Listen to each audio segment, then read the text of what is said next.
कांग्रेस ने तो केजरीवाल की महिला सम्मान योजना से 400 रुपए ज्यादा बढ़ाकर प्यारी दीदी योजना का ऐलान कर दिया है और अब चर्चा है कि बीजेपी इसके काउंटर के लिए दिल्ली में लाडली बहन योजना वाला कार्ड चल सकती है। मध्य प्रदेश, हरियाणा और महाराष्ट्र में लाडली बहन योजना का कमाल तो दिख भी चुका है। बीजेपी दिल्ली में महिलाओं को 2500 रुपए हर महीने देने का वादा कर सकती है। दिल्ली में रैली के दौरान खुद पीएम मोदी ऐसी बातें कह रहे हैं जिससे यह संकेत मिल रहा है कि बीजेपी कोई योजना महिलाओं के लिए शुरू कर सकती है। सुनिए पीएम मोदी ने क्या कहा। ये आपदा वाले दिल्ली चुनाव में अपनी हार सामने देखकर बौखला गए, झूठ फैला रहे हैं। ये दिल्ली वालों को डरा रहे हैं कि बीजेपी आएगी तो ये बंद हो जाएगा, वो बंद हो जाएगा। लेकिन मैं दिल्ली वालों को विश्वास दिलाने आया हूं, भाजपा सरकार में दिल्ली में जनहित की कोई योजना बंद तो नहीं होगी, लेकिन उसमें जो बेईमानों का ठेका है ना, उनको बाहर निकाला जाएगा।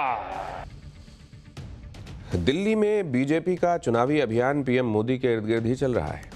पीएम मोदी की एंट्री से बीजेपी के चुनाव प्रचार को रफ्तार भी मिल रही है और धार भी। पीएम मोदी खास तौर पर आम आदमी पार्टी को निशाने पर ले रहे हैं। पीएम मोदी ने कहा कि इस बार दिल्ली वालों का दिल जीतने के लिए स्वर्णिम अवसर है। बीजेपी ही दिल्ली को दुनिया की सबसे बेहतरीन राजधानी का गौरव दिला सकती है। सुनिए प्रधानमंत्री मोदी को। ये भाजपा ही है जो दिल्ली को दुनिया की बेहतरीन राजधानी का गौरव दिला सकती है। दिल्ली में भाजपा ने अपने बेहतरीन उम्मीदवार उतारे हैं। मैं सभी उम्मीदवारों से भी कहूंगा कि ये दिल्ली का दिल जीतने का सबसे स्वर्णिम अवसर है। जुट जाइए, खूब मेहनत करिए और दिल्ली को आपदा से मुक्ति दिलाइए। तो आप ये देखिए कि पीएम मोदी बीजेपी के लिए जमकर प्रचार कर रहे हैं और दूसरी तरफ कांग्रेस के सबसे बड़े नेता राहुल गांधी अभी तक दिल्ली के चुनावी सीन से गायब हैं। पीएम मोदी दिल्ली में 2 रैलियां कर चुके हैं, जबकि राहुल गांधी अभी न्यू ईयर सेलिब्रेशन मूड से बाहर ही नहीं आ पाए। दिल्ली में कांग्रेस की तरफ से संदीप दीक्षित, अजय माकन, अलका लांबा जैसे नेताओं ने मोर्चा संभाल रखा है।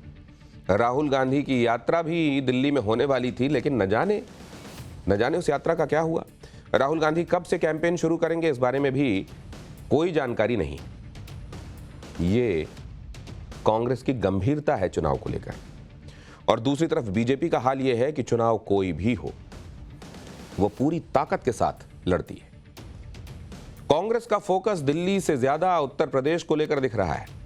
कांग्रेस को दिल्ली चुनाव से ज्यादा टेंशन 2027 में होने वाले यूपी चुनाव की हो रही है। यह गजब हाल है कांग्रेस का। जो चुनाव सिर पर हैं, उसके लिए कोई रणनीति नजर नहीं आती, और इसके उलट जो चुनाव 2 साल बाद होने वाले हैं, उसके लिए कांग्रेस रणनीतियां बना रही है। इस तरह का काम कांग्रेस पहले भी कई बार कर चुकी है और हर बार उसकी इस प्लानिंग को फेल होते हुए भी देखा गया है। अब चर्चा हो रही है कि कांग्रेस प्रियंका वाड्रा को फिर से यूपी की कमान सौंप सकती है। 2022 में भी प्रियंका को यूपी का प्रभारी बनाया गया था और प्रियंका की लीडरशिप में ही यूपी विधानसभा का चुनाव लड़ा गया था। उस समय प्रियंका ने नारा भी दिया था, लड़की हूं, लड़ सकती हूं, लेकिन वो नारा भी फ्लॉप हो गया था। और अब कहा जा रहा है कि प्रियंका वाड्रा को कांग्रेस यूपी का प्रभारी बना सकती है। दिल्ली चुनाव के बाद इसका ऐलान किया जा सकता है। प्रियंका को एक से ज्यादा राज्य का प्रभार भी मिल सकता है। प्रियंका वाड्रा ने 2023 में यूपी के प्रभार से खुद को अलग कर लिया था। कांग्रेस को लग रहा है कि फिर से उत्तर प्रदेश की कमान मिलने पर प्रियंका कुछ कमाल कर पाएंगी। क्योंकि वो अब एक सांसद भी हैं और हिंदी बेल्ट में प्रियंका की स्वीकार्यता ज्यादा है। प्रियंका वाड्रा के यूपी प्रभारी बनाए जाने की चर्चा ऐसे समय में हो रही है जब यूपी में बीजेपी के अंदर ही अलग तरह की राजनीति हो रही है।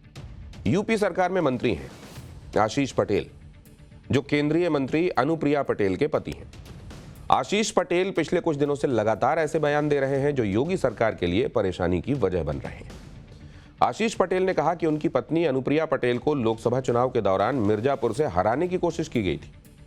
आशीष पटेल ने आरोप लगाया कि मिर्जापुर के एसपी ने लोकसभा चुनाव में अनुप्रिया पटेल को हराने की कोशिश की थी। आशीष पटेल ने अनुप्रिया पटेल की बहन और एसपी विधायक पल्लवी पटेल पर भी आरोप लगाए। आशीष पटेल ने कहा कि उन्हें मर्यादा लांघने के लिए मजबूर ना करें, नहीं तो बात दूर तक जाएगी। इस तरह की बयानबाजी बीजेपी में बहुत रेगुलर नहीं है। आशीष पटेल जिस तरह से बातें कर रहे हैं उससे बीजेपी नाराज है। सीएम योगी ने फौरन मामला अपने हाथ में लिया। सीएम योगी ने आशीष पटेल के साथ 30 मिनट तक मुलाकात की। कहा जा रहा है कि सीएम योगी ने बयानबाजी से दूर रहने के लिए कहा है। कहा यह भी जा रहा है कि अमित शाह और जेपी नड्डा ने अनुप्रिया पटेल से फोन पर बात की। अनुप्रिया पटेल को संयम बरतने और बेवजह बयान देने से बचने के लिए कहा है। इन नेताओं को तो बीजेपी ने समझा दिया है, लेकिन यूपी में दूसरे सहयोगी दलों के नेता भी बयानबाजी में पीछे नहीं है। निषाद पार्टी के संजय निषाद ने बड़ा दावा करते हुए कहा कि बीजेपी को घर के विभीषणों से खतरा है। कुछ लोग हैं जो पीएम मोदी, सीएम योगी और गृहमंत्री अमित शाह तक गलत जानकारियां दे रहे हैं। इन्हीं लोगों की वजह से 43 सीटों का नुकसान हुआ था। बीजेपी अगर ऐसे लोगों पर एक्शन नहीं लेती तो 2027 में यूपी चुनाव में हार भी हो सकती है। सुनिए संजय निषाद को। विभीषण लोग हैं ना, गलत सूचना दे रहे हैं योगी जी को, मोदी जी को, अमित शाह जी को कि बिना आरक्षण के निषाद वोट दे देगा। तो वही लोग 43 सीट हरवाए हैं। वो चाहते हैं कि आरक्षण मिल जाएगा, डॉक्टर बहुत मजबूत बड़ा नेता हो जाएगा, अम्बेडकर जैसा हो जाएगा। अब उसी चक्कर में 43 सीट भाजपा हार। जिला अध्यक्ष दिन भर बैठा हुआ है। अब उनके जो मंडल अध्यक्ष हैं गाड़ी लेके बैठे चाय की दुकान पर, वीडियो दिन भर का है। ऐसा थोड़ी होता है। किसको बना दिया आपने? उनको क्यों नहीं हटाया जा रहा है? फिर से क्या 2027 हारने का फिर से वही लोग बैठे हुए रहेंगे, फिर 2027 हार जाएंगे? हम कह रहे हैं आज के दिन में इनके ऊपर कड़ी कार्रवाई होनी चाहिए। इधर ये सारी राजनीति चल रही है और दूसरी तरफ पीएम मोदी ऐसा काम कर रहे हैं कि उनके विरोधी भी तारीफ करने को मजबूर हो रहे हैं। प्रधानमंत्री नरेंद्र मोदी ने आज ही जम्मू रेल डिवीजन का उद्घाटन किया। पीएम मोदी ने कहा कि जम्मू कश्मीर के लोगों को अब बेहतर कनेक्टिविटी मिलेगी। जम्मू कश्मीर देश के बाकी राज्यों की तरह कदम से कदम मिलाकर विकास की राह पर आगे बढ़ेगा। रेलवे कनेक्टिविटी से जम्मू कश्मीर में बिजनेस और टूरिज्म को फायदा होगा। पीएम मोदी ने वीडियो कॉन्फ्रेंसिंग के जरिए जम्मू रेल डिवीजन का उद्घाटन किया। इस दौरान जम्मू कश्मीर के सीएम उमर अब्दुल्ला भी मौजूद थे। उमर अब्दुल्ला ने जम्मू में इंफ्रास्ट्रक्चर डेवलपमेंट के लिए पीएम मोदी की जमकर तारीफ की। सुनिए उमर अब्दुल्ला ने क्या कहा। मैं जानता हूं कि हमारे प्रधानमंत्री नरेंद्र मोदी साहब जम्मू कश्मीर को कनेक्टिविटी और ट्रांसपोर्ट के लिहाज से जोड़ने में बहुत ज्यादा इसमें कोशिश कर रहे हैं। चाहे वो रेल के जरिए से हो, जिसका एक बहुत बड़ा सबूत आज ये जम्मू का रेल डिवीजन है, चाहे वो सड़कों के जरिए से हो, जो दिल्ली अमृतसर कटरा एक्सप्रेसवे का काम जो है तेजी से किया जा रहा है। लेकिन आज के मौके पे मैं अपने तरफ से जम्मू कश्मीर के आवाम के तरफ से माननीय प्रधानमंत्री जनाब नरेंद्र मोदी साहब का दिल की गहराइयों से इस डिवीजन के लिए शुक्रिया करना चाहता हूं और जम्मू कश्मीर के लोगों को मुबारकबाद पेश करना चाहता हूं। जम्मू कश्मीर में रेलवे का विकास जितनी तेजी से हो रहा है वो छोटी बात नहीं है। जम्मू कश्मीर में नए रेलवे ट्रैक्स बन रहे हैं। रियासी इलाके में अंजी ब्रिज बनकर तैयार है। चिनाब नदी पर दुनिया का सबसे ऊंचा रेलवे ब्रिज भी तैयार हो गया है। इसका ट्रायल हो रहा है। इसके अलावा हाईवे बन रहे हैं, एक्सप्रेसवे का जाल बन रहा है और इसी वजह से उमर अब्दुल्ला जैसे विरोधी भी पीएम मोदी की तारीफ करने से खुद को रोक नहीं पा रहे।